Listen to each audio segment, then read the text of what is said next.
Good evening. Once again, welcome to the Power Hour Show. The show brought to you courtesy of Perfect Balance Clinic. It's the show where we are talking running. It's the show where we're talking runners. Tonight, I am joined by a very interesting guest, I would say, from the point of fact that they have been in both camps, as an athlete. We're talking sports injuries, really, and they have been there as an athlete. They've been on the receiving end of injuries as an athlete, but they are also now within the practice of assisting others prevent and recover from injuries. James, welcome to the show, mate. What's that, how you doing? Very well, Matt. Very well.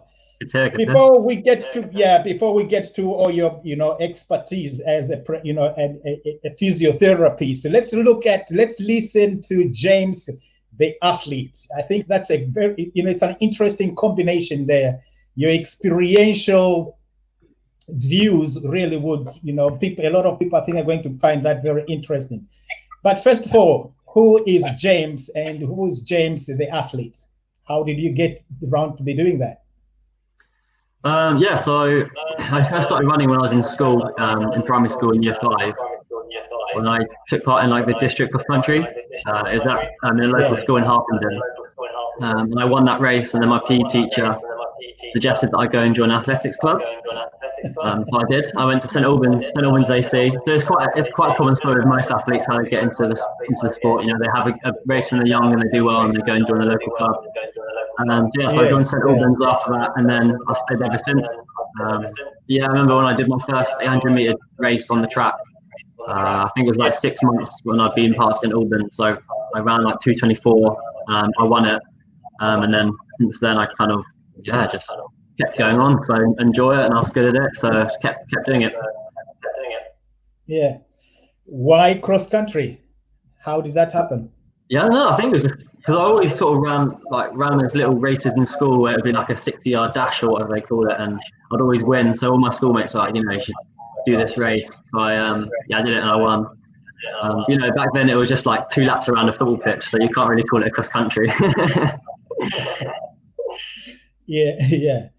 It's interesting that I've had athletes on the show, and when I take them back to how it started, the role of the PE teacher seems to come in time and time again. Our PE teacher would have changed my life. If she didn't suggest go to athletics club, I probably would have never gone, and I never would have found my love for athletics. So Mrs. Walton, cheers. But it's definitely the PE teachers. They have a big influence on people's lives, but they probably know that. But when you're a kid, you don't realise that at the time. Not at all. No, not at all. So you joined this local club there, and did you just go straight into cross country, or did you try other events at the club? Were you encouraged to do that, or you were just endurance events? Yeah. So I first did cross country, but I think that's because I joined in winter. So I had they had a sort of cross country league called the Chiltern League, and you'll go to different places around sort of Hartshead, Bucks. I'll do I can't remember what the distance was back then. I think it's probably 1.5 km maybe for a cross country. I'd do it in my football boots. I was playing football back then, and then when you got into the summer, I sort of ventured out to different events. So I did a bit of long jump, which I was pretty good at actually, and a little bit of high jump, which was okay, not the best. I think and then just 800 meters, 500 meters. I think that was what I was good at, so that's what I kind of enjoy doing because everyone likes to be good at something. Sooner or later in a club environment, you realize, competition is part of all the training that you do, and in a league environment, competitions become a regular thing for as a follow-up to your training, traveling the country, as it were, for different competitions. And what was that like for you? Going and then meeting. It's a different scenario because it's no longer just the mates in the PE class, where they let you go and have your number one or win the race. this is a different set of competition altogether. You are meeting people who are of similar ability and similar ambition and determination as well. Yeah, definitely. Yeah. Well, when you're young, it's got kind of, I know, it's a bit of like a social event where you go out with a team, or your parents will sort of ship you left, right, and centre all up and down the country. And when I was sort of fishing out the pictures for you, I was looking back at previous photos, and I could see people that I used to train with at university, and I'd race them when I was like 12. Obviously, back then I had no idea who they were, and then like 10 years later, I'm training with them at Loughborough, so that's quite funny. But yeah, no. And then when you get to a bit more senior level, it's a bit more serious. Like you're sort of having to fork out your own money to get petrol money to go up to these different races, or when I start to fly out to Belgium to race, it gets a bit more pricey and it's a bit more serious, and then that's when you're sort of competing with people and pretty much exactly the same speed as you, and it's it's a bit more intense, but yeah, you still enjoy it. So yeah, before you get to your senior years as an athlete, could we just spend a little bit more time talking to me about your experiences as a junior athlete and an aspiring junior athlete, with elite athlete in mind? What was that like, and how did you navigate that very difficult, because it is a difficult phase, is it not, developing as a junior? Yeah, no, it was good when I was doing well. So when I was under 13, so when I was like 12, and then under 15, so ages sort of 12 to 14, I was sort of like one or two ranked in the country for 100 meters and 100 meters. So at that time, you're kind of like, I don't know, you feel like you're a bit like the chosen one. You're kind of, it expects of you to make it to all these big events and everything. So there's a lot of pressure on you. And then when I sort of got a bit older, and your growth spurts sort of even out, and other people sort of discover athletics and they discover their talents, I found myself sort of going down the pecking order a little bit. So when I was under 17s and like so under 20s, that's when I started to realise that maybe there's other talented people out there, and I might not be the best at this one thing. And I think I'm still coming to terms with it right now, really. Like it's not like an easy thing to cope with when you have that many years in your life being the best something, and then you're not the very best anymore. So yeah, it's tough. And that's probably why you find a lot of good senior athletes nowadays weren't the best when they were young, because the people that were the best, they got beaten at some point and then gave up. So I think now my mindset kind of changed a little bit to I don't want to give up because I enjoy it, not just because I'm the best at something. So, yeah. That's a very interesting point that you raised there, James, because when you're winning races, it's easy, to turn up for training. Yeah. It's easy to go and compete because you win. The feedback to you is one that enhances your experience for track and field or for the race that you're doing.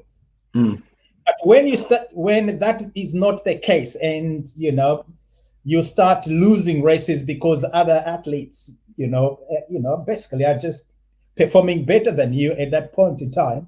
You mentioned the point there where most athletes think, well, I'm not good enough for this, and therefore they pack it away and go for another sport.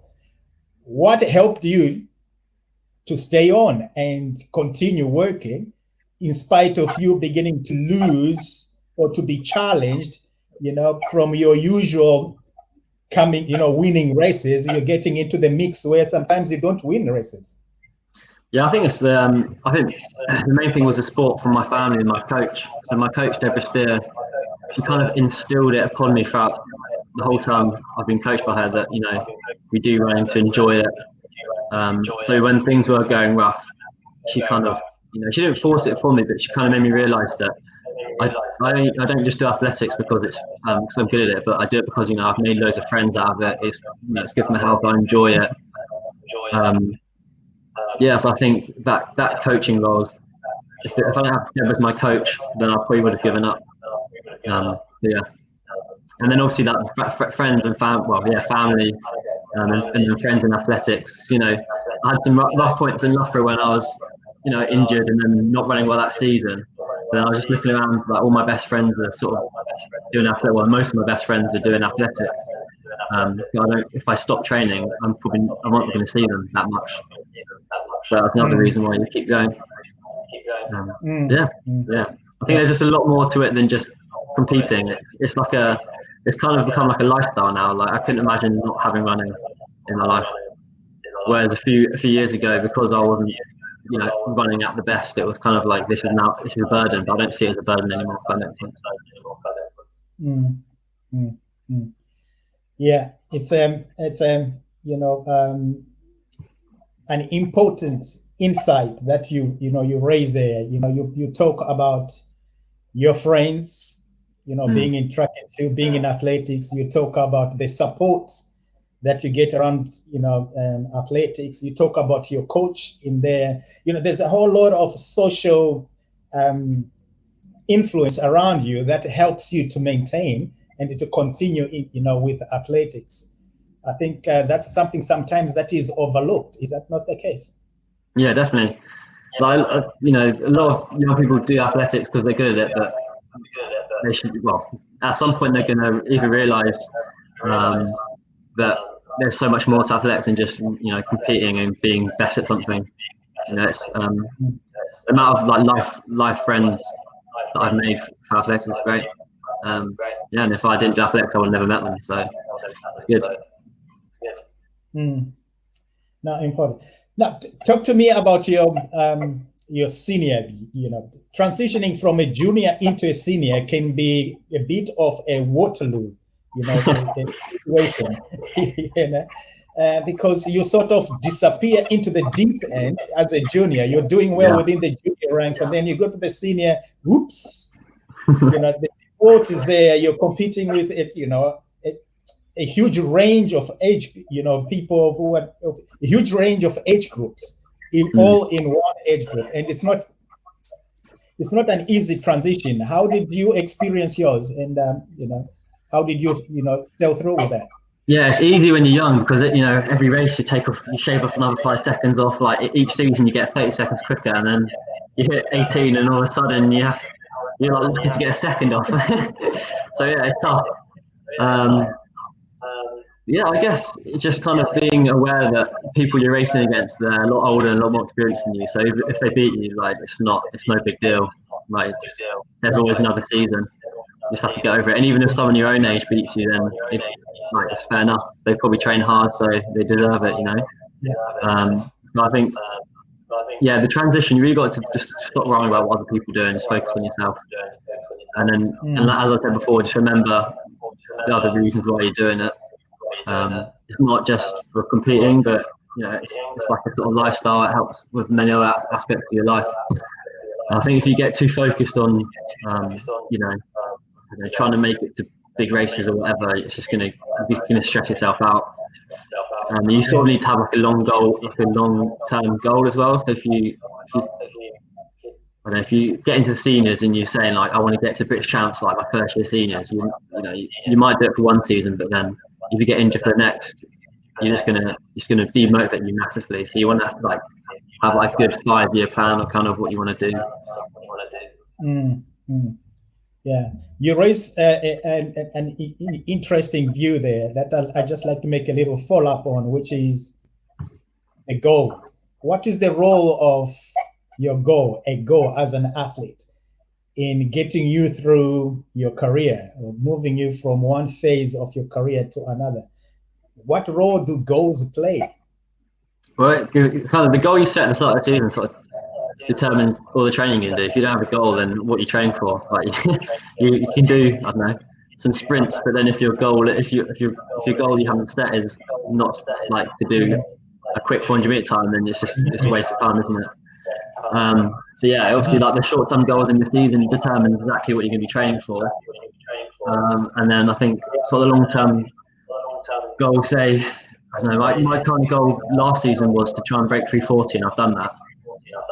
So my goal now was just to try and get down to closest 335 as I could. So that's quite a good season, a few seasons ahead of me to get down to that. So I'm always going to be motivated for the next few years. Whereas if you just set short-term goals, I know once you achieve it, you sort of, I thought you would just lose motivation, especially if you don't achieve it. because then there's no path for you to go down. Yeah. Yeah, no, absolutely brilliant. That, you know, I find that athletes who have got long-term goals, you know, tend to stay in the sport longer than others that have got very short-term, short-term goals. I think that most of those tend to struggle when the challenges come their way. Yeah. Especially injuries, it's not many athletes, cope well with injuries, and you find that maybe the ones that have got a very broad view and a long-term paradigm regarding their athletics are the ones that, can survive a season-long injury, and they still are hopeful and faithful that they'll be able to get back into the sport. So I think that's the power of long-term goals there. Talk to me about your first experience as a senior athlete, from a competition point of view, and what was that like? What opportunities came your way when? It's a tough one. I think because I was so young, it was kind of, I don't know, it's kind of exciting time because you're competing with the big boys, but then at the same time there wasn't much pressure because you're so many years younger than everyone else, so it was quite good. And I sort of kind of use it to experiment a little bit. So season before, when I was younger, it would kind of be cross country in the winter and then track in the summer, and that's like what I did every year. Whereas once I got to I kind of tried to explore like road running and running 10Ks. Just to sort of get mix up my training a little bit and get an idea if there's any other sort of events I could do that I might be good at. I think it just opens more sort of opportunities to experiment with different events and stuff like that. There's probably quite a few like 1500-meter runners when they were youth, sort of do road racing and then discover that they're good at 10Ks when you're never going to be doing a 10K on the track. Or you're probably not going to be doing steeplechase, or at least not seriously. So it's a good opportunity to sort of discover different events out there that come available to you. Yeah, and I'll tell you what, I'll give you a water break here, but when we come back, James, I'd like you to talk to us, share some of your training, for the cross country, what sort of training you do for that, and what sort of training you do for the 10K on the road, because that's something cool. That as well, right? Yeah, definitely. Yeah.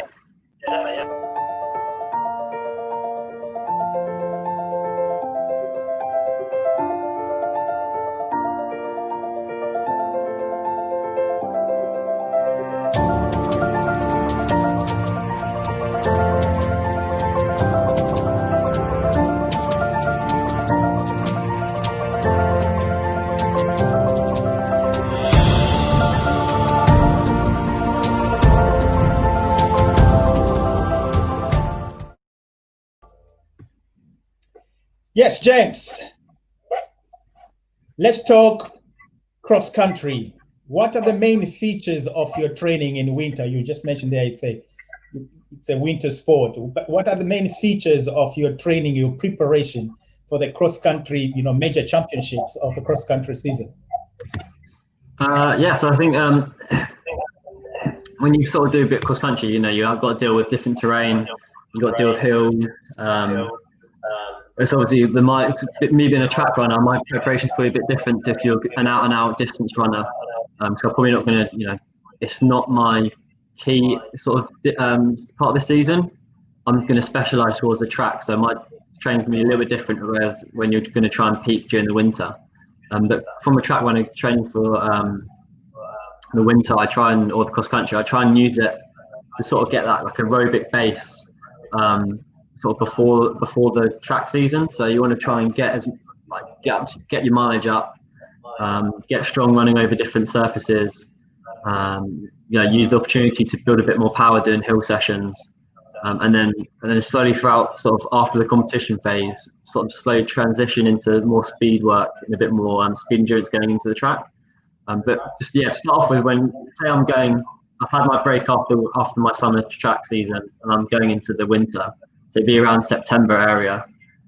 I normally start off by doing like a sort of building up phase. So I'll do it's like 4 or 5 weeks of just kind of long runs and tempo runs.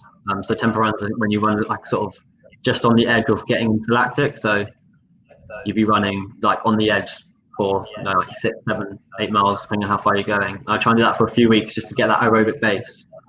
And then following that, I'll start to introduce a bit more specific sessions into the cross country. So I'll try and do a bit more sessions on the grass. So I don't know, I'll go to a local park, just like some muddy field somewhere with my cross country spikes on, and just do like a really long session. So the session distances would start at like around, I don't know, be something really basic of like 3 minutes or something, and then I'll build up until my sessions are up to like 10, 11 miles of me running,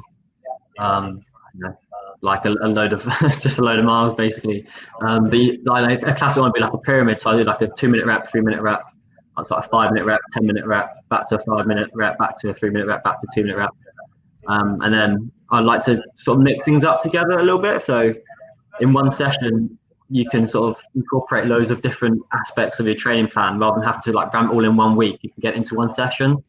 So I do like a 10-minute tempo in the session to get that sort of like aerobic base in there, and then I'll put in some like shorter reps to keep that like sort of speed endurance up. So they say it'd be like 5 2-minutes or something, and then after that, so it'd be like 10 minutes between each section, and then after that, I'll have like 10 hill sprints or something to get that power. Because the hardest thing about kind of running is tackling all bases in 1 week, so it's quite hard to fit it all in 7 days. So if you can do 3 different sections in one Saturday, then it just sort of saves you time throughout the week. So typically I'd start off doing about 40 miles a week, and then build it up to around 70 miles. So building up my runs, building up my sessions, and then tempo runs as well. Do you want me to go through like a typical week kind of thing? Yeah, of course, yeah. So on a Monday, it'd be like a run in the morning. So it'd be from like 2 miles up to 4 or 5 miles. So obviously I'll start at 2 miles and build up to 4 or 5 miles. And then in the evening, it'll be another run that's probably a little bit quicker. So it'd be about 5 miles to 7 miles. I normally tend to run really slow in the morning just because it's hard to wake up in the cold, and I think it's always nice to run a bit slow, because if you're running quick all the time, it just increases. Well, I feel like it increases your risk of injury, especially if you're trying to run fast after just waking up in the cold. Your muscles aren't just going to be warm enough, and you might tweak something. So that's Monday, and then Tuesday I'd normally have a rest in the morning before my session on the track. So I'll do like a longer session on the track. So it depends what time of the year, what sessions I choose. So if it's at the start, I normally have like quite long reps and little recovery. And as it gets closer around to cross country and outdoors, it would be shorter reps that run quicker with some recovery. So a classic session would be like 2400s. We used to do it at Loughborough quite a lot. So it'd be basically run a lap and have a minute rest and do that 20 times. Just try and do it as quick as you can. That's Tuesday, and then Wednesday is similar to Monday, so it's a run in the morning, a longer run in the evening, and then we normally do like a little circuit session or something, like a bit of core exercises, some drills, and then Thursday is another run in the morning, and I'll do like a tempo to start off with in sort of like September, October time, and then when it gets more into December, I'll start to introduce some sessions on Thursday. But yeah, the tempos on Thursday are kind of, you're just off race pace, running on the pavement. So I do like around 5 to 8 miles. And my tempo pace is anything from like 5:30 pace down to 5-minute mile pace. And then Friday's a rest day, and then Saturday would be a big session in the morning. So yeah, that could be that long session up in the grass up to like 10, 11 miles. And then in the afternoon, like a few hours after, I'll do a gym session. But the gym session isn't, I guess, like weight. It's not like a sprinter's thing. Gym session. I get on the leg press. I'll do quite heavy on the leg press, to be fair. And then I'll do a bit more functional stuff. So I do like step ups with a bar on my shoulders. sort of do some like deadlifts and stuff, a bit more like functional, like injury prevention kind of exercises. But I get most of my power just from the leg press. I try to do squats, but I find my calves are so tight that I can't keep a good form, and I just end up getting like back niggles. Because I'm a runner, like I can't. It's hard to lengthen my calves, so the easiest thing is just to switch to leg press because it takes the load off your back. And then the Sunday, I'd go on to sort of do like a run off road, because obviously in the winter, all my runs in the week are on the road because it's dark. So Sunday and Saturday is kind of your opportunity to get off the road. So I try and do like a long run sort of on a grassy area if you can, sort of as wet and muddy as a route as you can find. And I sort of go from 10 miles to 12 miles on that. Yeah, that's the sort of fundamental template of my week. And then throughout the month, I sort of tweak a little bit. But that's sort of fundamental template. And also, if I'm racing it, I have like a sort of tapering phase where you don't run as much. If that's clear. There are people that probably are listening to this and watching this and thinking, wow, that sounds like a lot of work there, James. How do you get through it? What is the role of recovery? Do you plan for it? Is it part of the training sessions? Rest and recovery to recuperate and come back from all the work that you've done. Yeah. So it's tough because also you want to train as much. Like the person who's going to win is basically the person that can train as much as possible without getting injured. So you're just sort of hitting that threshold where you're getting as much training as possible without getting injured. So that's where your morning runs come in, because you're getting that mileage up, but you're running so slow that it's not really making much effect on that load on your body. And then I always make sure I have a rest day on Friday. Like, I know some people that run through it, but I just feel like you need to have a rest day. Like mentally as well, you can't run every day because you just burn yourself out. And then I tried to do this last season where I kind of have like 2 or 3 weeks that are quite hard, and then the third week I won't do any runs. I'll just do sessions, and that actually I found that quite good because I didn't want to lose the quality of my training. So by keeping the sessions in, I'm still running fast, but I'm cutting back the miles massively and just letting my body recover. So I find that those sessions I do in that week are actually like really good quality sessions. And then the next week you're not knackered from running that kind of intensity with all the running on top. But I think the key thing really is sort of keeping track of what you're doing. So I know some people work differently. Some people are quite flexible with what they do, and they don't really plan anything in advance. They just do what they feel. But I think I'm kind of opposite, whereas I need to sort of plan everything like sort of months in advance. So I always know where I am, and I see if I'm on track. And then if I do feel tired, I just tweak it a little bit here and there. So yeah, if I'm feeling tired one day, so I've done a session on the Tuesday and I'm feeling absolutely knackered on the Wednesday morning, I just won't run in the morning and then cut my run back, by like 3-4 miles in the afternoon. So I think just really monitoring how you're feeling is sort of the best way to keep yourself sort of injury free and stop yourself from getting fatigued in your training. Yeah, I think it's important, what you raised there regarding planning your whole training, instead of being reactive or just going by the flow of the day, from day to day, because I don't think that allows the body to be guided towards its development. I don't think there's guided adaptation if we're just responding to the stimulus of the day on what should I do today. Yeah. So I think planning it and including recovery and rest as a part of the training in itself is key in avoiding what you have consistently mentioned there and referred to, which is avoiding injury. Because once injury is set in, then the whole goal for running, goes out of the window. So to keep injuries at bay, I think it's important for athletes to plan the work that they're going to do. It's the only way they're going to monitor how much work they're working on. Is that not the case? Yeah, definitely. Yeah. It's probably something I can do a little bit better, to be honest, like monitor exactly what I've done. I think this season I might try a new plan where each day I'm going to sort of rate my rate my perceived exertion on each sort of session and run. I'm going to see it. I'm kind of track it week by week to see if it increases. If it increased by too much, then I'll just take it back. So what I'm going to do is get like it's called an RPE. So it's like from 0 to 1. So say if I go out for a run tomorrow and I feel like it's quite hard, it's like an 8 out of 10. And then that was harder than it was last week.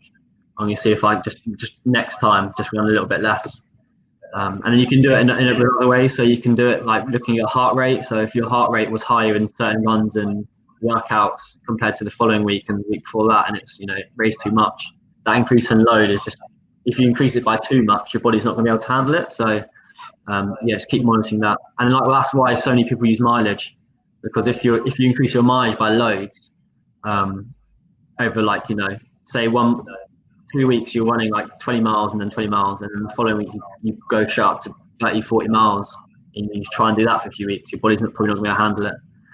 Then the issue with mileage is it's only sort of one factor in the training, because you could be doing massive mileage but running really slow, and then the following month your mileage could drop. But then if you're running a lot quicker, you're still running harder than you were the following month, so you're still putting yourself at injury risk. So mileage isn't at the end. It's not like the gold standard. It's people sort of rely on it too heavily, I think. Yeah. I think that's a fundamental there. It's a fundamental understanding that the body has got its own timing relative to adaptation. It's got its own rate of adaptation. Now, if the loading, which is the mileage, is higher than the rate of the body to adapt, what's happening with the extra load, all that extra loading that is happening there, the body will buckle down under it because it's not adapting at the same rate as the loading that the athlete is doing.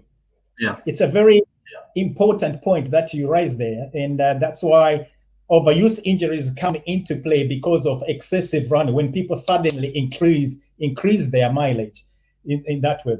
There's a question here, from one of the viewers. You did mention about strength and conditioning, like going to the gym, to apply that. I've heard you talk about endurance, the power endurance, the work we do on the hills. I've heard you talk about some reactive power work in the gym. What is the role what role does body weight, strength and conditioning exercises, what role do they play in you, especially the plank, as it were? It's a common exercise. I'll just show you the question from one of our viewers there. Terry is he's an avid follower of this show. I think he's asking there that the planks, are they key? Is it a key body exercise in building strength and preventing injury? What's your take on it? I think the plank is good, but I think the core gets a lot of it gets so much like hype that I think it might be a bit too much hype than it's worth. But it's definitely something to include into your training. But if you can hold a 10-minute plank, and your friend can only hold a 2-minute plank, doesn't mean he's going to get injured and you're not. So I think there's a lot more other exercises you can do out there that are probably a bit more effective than the plank. I tend to do a bit more functional exercises. So when you're running, your muscle isn't like contracted like completely as you're running like it would be in a plank. So I tend to do a bit more functional stuff that sort of gets me in the positions that you would do when you're running. So a lot of them are kind of like hopping based exercises. So it'd be, I'd be like hopping twice, and on the third one I try and hold my balance and don't let myself like move, because that gives you the stability. Because if you're running, with each step you're running, and if your sort of pelvis is moving around, and your knees are collapsing and everything, that's what's going to sort of increase your risk of injury. So these like hopping drills are helping your like motor control and the stability to keep everything in alignment as you run. Obviously the plank will probably help with that because it's going to increase your strength, but I'm not sure it's not going to do, if you have them both together, if you're doing both together, I guess that's like you're hitting both sides kind of thing. You're getting the strength and the proprioception work. So yeah, and then the other thing about plank is it's kind of, it's just hitting all the muscles at once. Whereas when you're running, you kind of it's only like a few muscles that are going to be activating at different times. So you can do sort of like pelvic floor exercises, which are quite good because that's kind of a bit more accurate to what like the contractions you're doing when you're running. So yeah, if you can, you know, get seen by a therapist or like a Pilates instructor that will be able to teach you like pelvic floor. I don't know if I'll be able to do it in the space of this video. It's quite a lot of you need a bit of a one-to-one, I think, to get yourself taught on how to do that kind of stuff. But yeah, that's kind of what I do. And a lot of glute work as well. Like glute med, I think. Like a lot of people focus on glute max. I think because glute med is the muscle that like holds your pelvis stable when you run. So if you put your thumbs on the back of your hips and then you stand on one leg, you'll be able to feel that muscle contract. So that's the muscle that you need to work with doing glute exercises. It's not the big muscle at the back. The big muscle at the back is obviously good because it propels you forward. But the other muscle is the one that's going to hold your pelvis in position. But yeah, I think if you're talking about bodyweight exercises, you know, you want to cover all grounds, and then plank helps cover the core ground. So yeah, include it, but don't neglect all the other exercises. So that's a long answer to that question. Super, well done. I hope Terry got some valuable insight from that. But let's not yet get to James, the physiotherapist. Let's get back to James, the athlete, and let's go to a GB tour of duty, shall we say? Shall I call it that, if I may? What's you know, you've been assigned or been called up to the GB team to represent Great Britain, you know, in your favorite event, which is a cross country. Would you like me to take you back to 2019 at the European Championships with that? Yeah, go for it. Okay. I think they get up to kind of 60, 70,000 people. It's kind of a bowl, if you like, and I know that the different distances we're going to be competing today, all of them are on take the big long lap here. You see the under 20 men, they're going to go first with 4 long laps. Start and finish straight is about 125 meters long. There is a short lap which will be added to a couple of the races as well to make up the distance, but it's pretty undulating. And if you right, those championships there, and I think you were involved in the mixed relay. Could you tell us about it? How did you attain the qualifying times and the invitation to be the Great Britain team? And what's the nature of this competition, you know, for that category? Yeah, it's a bit of a weird one because I guess there wasn't like a specific qualifying race, and well, there was a qualifying race, but it wasn't like the be all and end all. It was kind of like one section of the criteria that you can kind of tick off.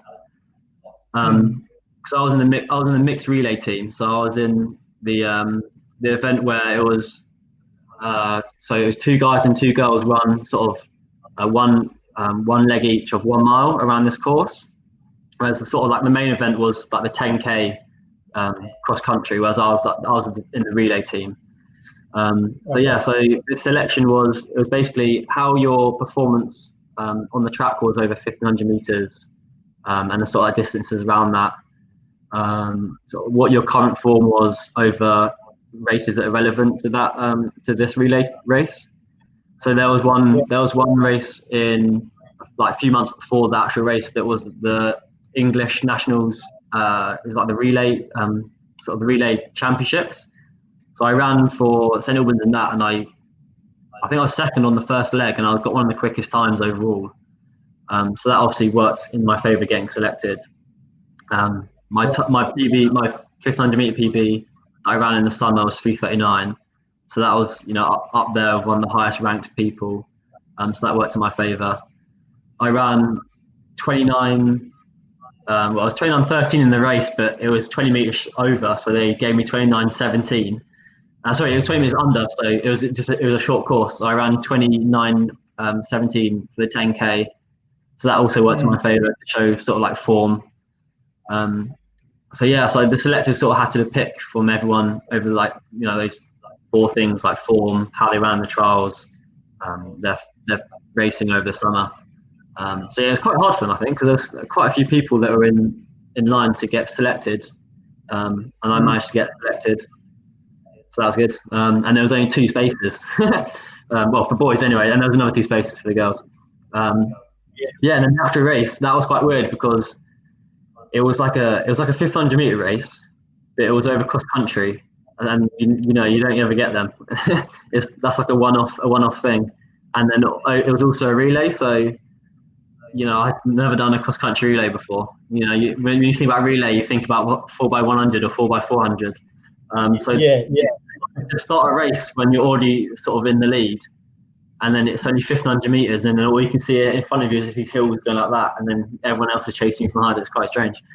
But yeah, so the first leg, it was run by Sarah McDonald, and she got us joint in the lead. So I think it was a Belarus guy that was joint with us, and then there was like France and Portugal were just behind. So yeah, I managed to get right in front of the Belarus guy, and then I managed to maintain the lead. But it was kind of a bit like, you know, I felt like a bit like a rabbit getting chased by a load of foxes. Like, just don't let them catch me, don't let them catch me, don't let them catch me. And I managed to hold my ground. So then the third leg got a bit more lead, and then we ended up winning in the end. So yeah, it's great. It's great to get that medal. Well, let's have a look at that fight, the phase you're talking about, fighting with the Belarus, and I think it was also the Spanish lad who was close to you there. I need a few lessons from 4x4 runners on how to pass the baton and get out of the way quickly, because obviously they're very tired as they're finishing, but need to just keep first and foremost in your mind the runners coming in behind and outgoing runners, and get out of the way as quickly as possible. So James McMurray then heading off, and he's done the right thing, I think, set his stall out early here. Not just, you know, run within yourself, but the teams that are the big danger, Spain, Portugal perhaps. I'd be surprised if Belarus are still in this, given the... Steve Cram there mentions that, you know, you've done the right decision there by setting your stall early. Was that the strategy on your part? Yeah, because it was hard to have a strategy beforehand because I didn't know what position I was going to get the baton in. But we were already in the lead, and I didn't want to lose that lead because then it gives other teams hope. So I thought if I get that distance early, it's going to mentally affect them like straight away, and it's already an uphill battle for them. And I think I perform a little bit better when I'm being chased down rather than doing the chasing. So I think it helps me in both ways. The fact that I can affect them mentally, and it builds my mental strength. And not only that, but there was a downhill at the end. So even if I'm absolutely knackered and I just absolutely ruin myself halfway through, even if I'm absolutely knackered, there's a downhill, and they're not going to catch me downhill if I'm already ahead of them, because I can just use gravity to get myself through it. So as long as I get the distance going up the hills, I can use the downhill in my advantage. And also, if they're trying to catch me, they're going to have to kill themselves to catch up with me up the hill. So I wasn't just going to give them that ground for free, if that makes sense. Yeah, indeed. Let's see what's happening up on the hill there. It certainly has started quickly here, Paula. Yeah, he's attacking well up the hill as well. You can see him gritting his teeth, trying to keep his sights and his eyes fixed on, not on the top of the hill, but just on the heels of the British runner ahead of him, James McMurray, there to... Yeah, he looks okay. I think he's comfortable. He's actually extended that gap slightly over the Portuguese team behind him. Belgium now moving through it and starting to challenge the Spanish team.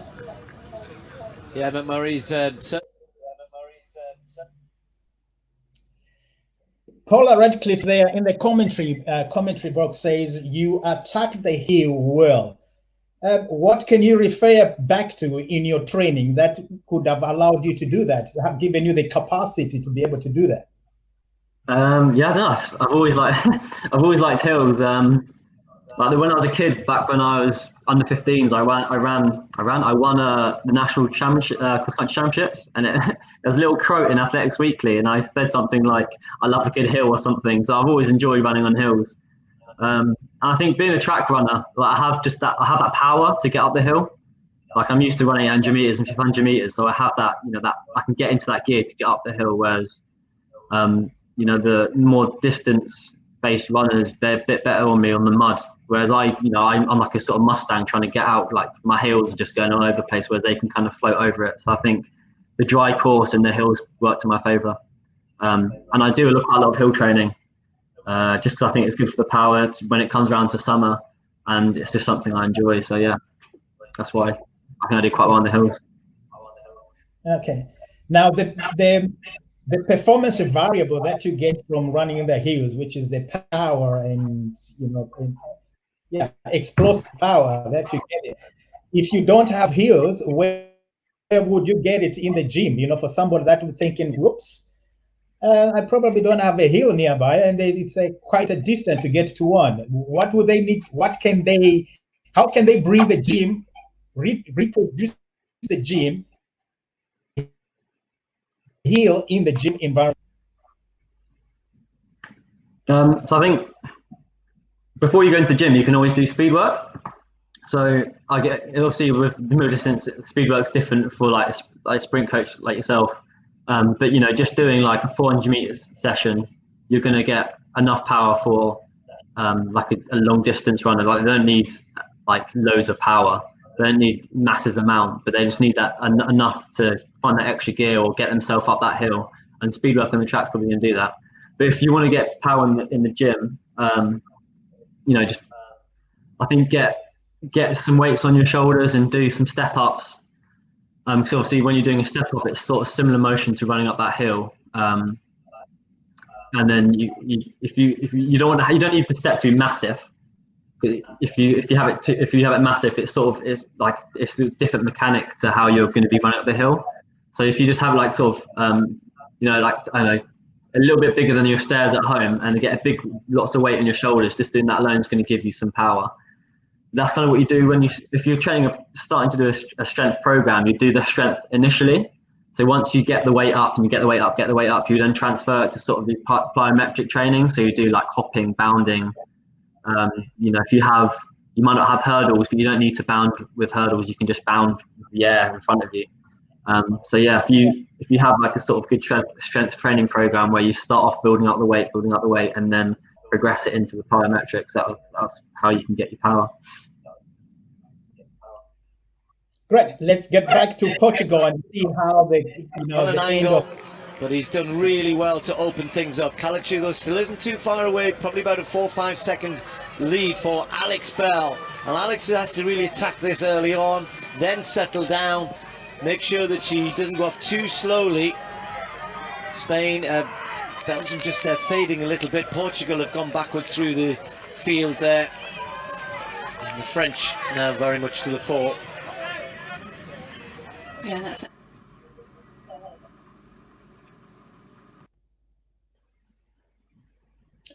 Yeah.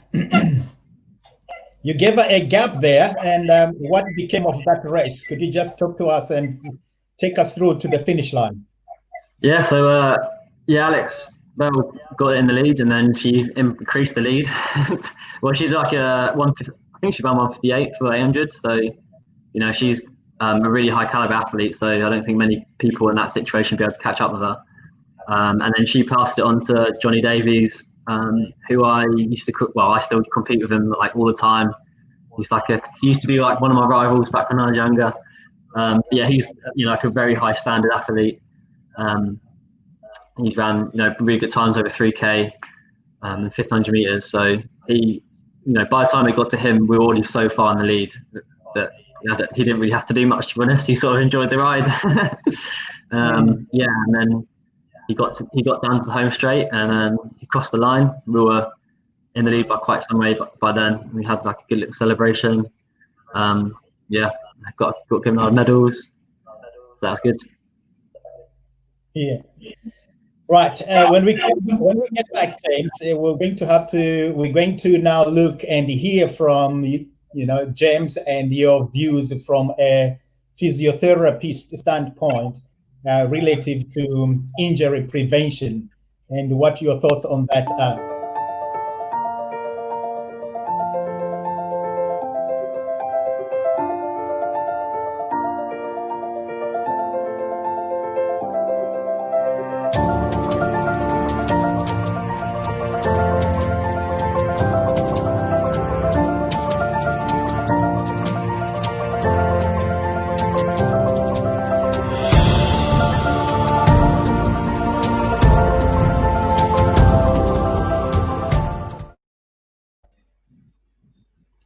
But first of all, let me just share this from Terry, the viewer that asked on the plank, and he is very thankful for your response there and the tips and the advice that you're given. He's very, very gracious with his words there in thanking you for your contribution. Thanks, Terry. And there's also another one. Here we go. That's another view on the tips, information about good weight strength work. So I think you froze. That's what you said there.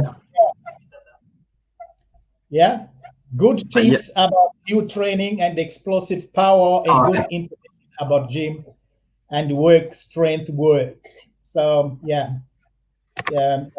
good part, rather good comments of gratitude there from some of the viewers on the issues that you have shared.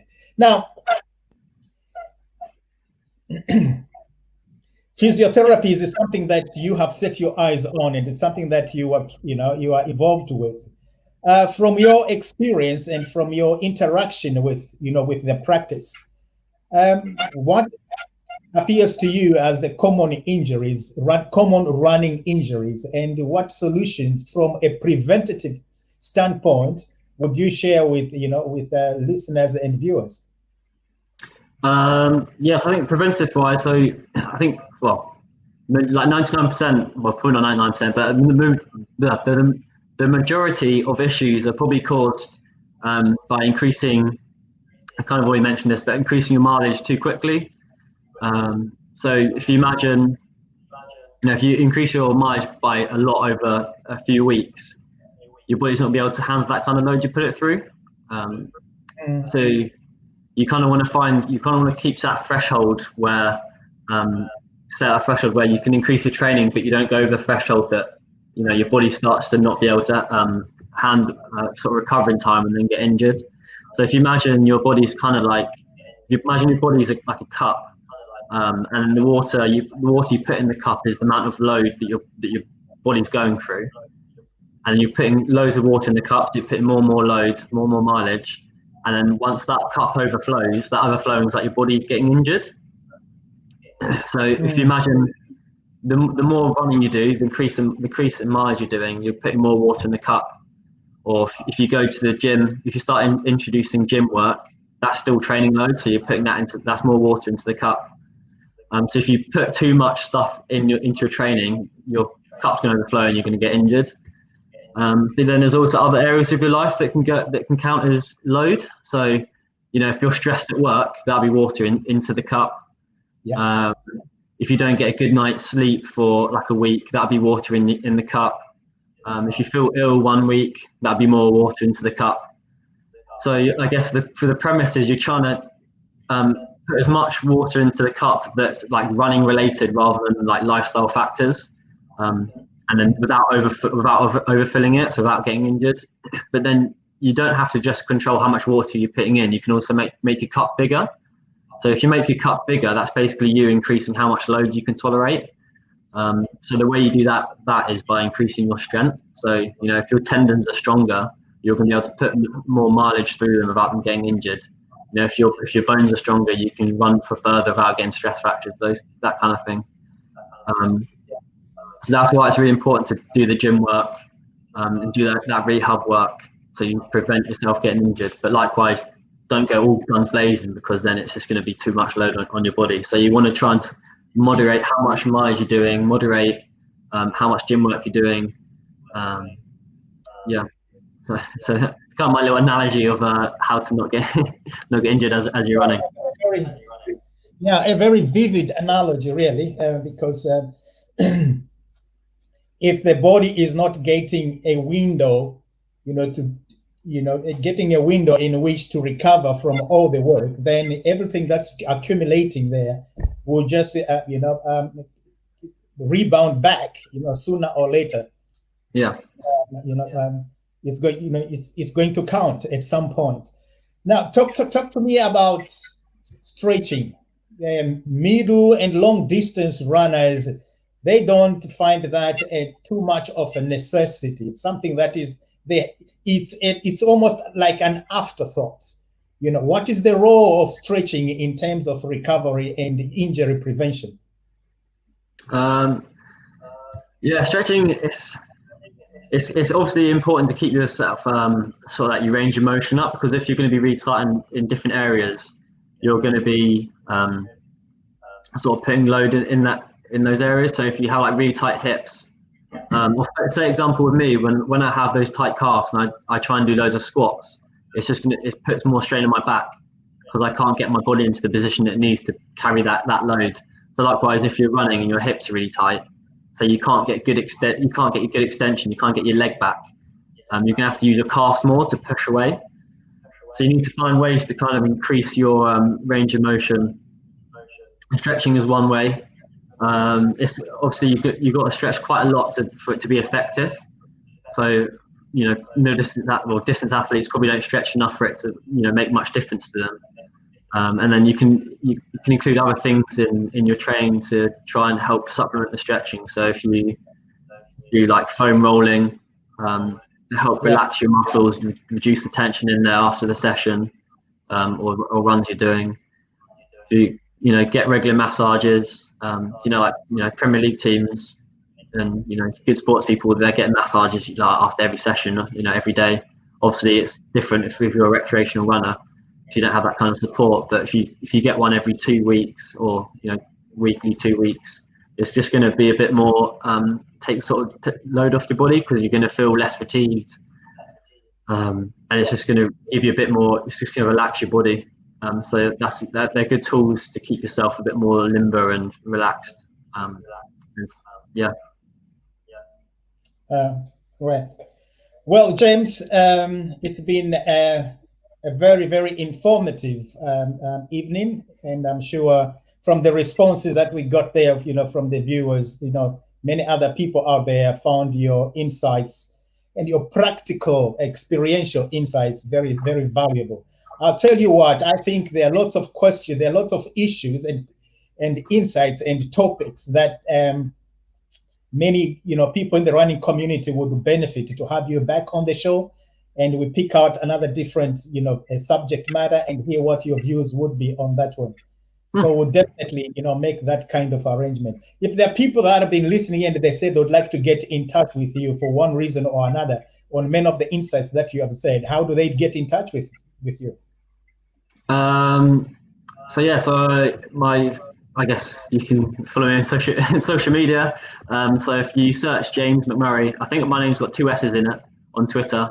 You'll be able to find my Twitter account. And then if you just want to drop me an email, so my work email is james.mcmurray@perfectbalanceclinic.com. If you have any questions or anything, feel free to drop me an email and I'll be happy to answer them. And likewise, if you want to have a bit more face-to-face input, then you can book in. If you just call the reception team, or you can email me and ask if you want to book in, and that's fine. Yeah. Well, James, mate, it's that time of the night. What's left for me is to say thank you very much and bye-bye. I will definitely be seeing you very soon back on the show. Cheers, Dan. Thank you very much. Pleasure to be here. Cheers, man.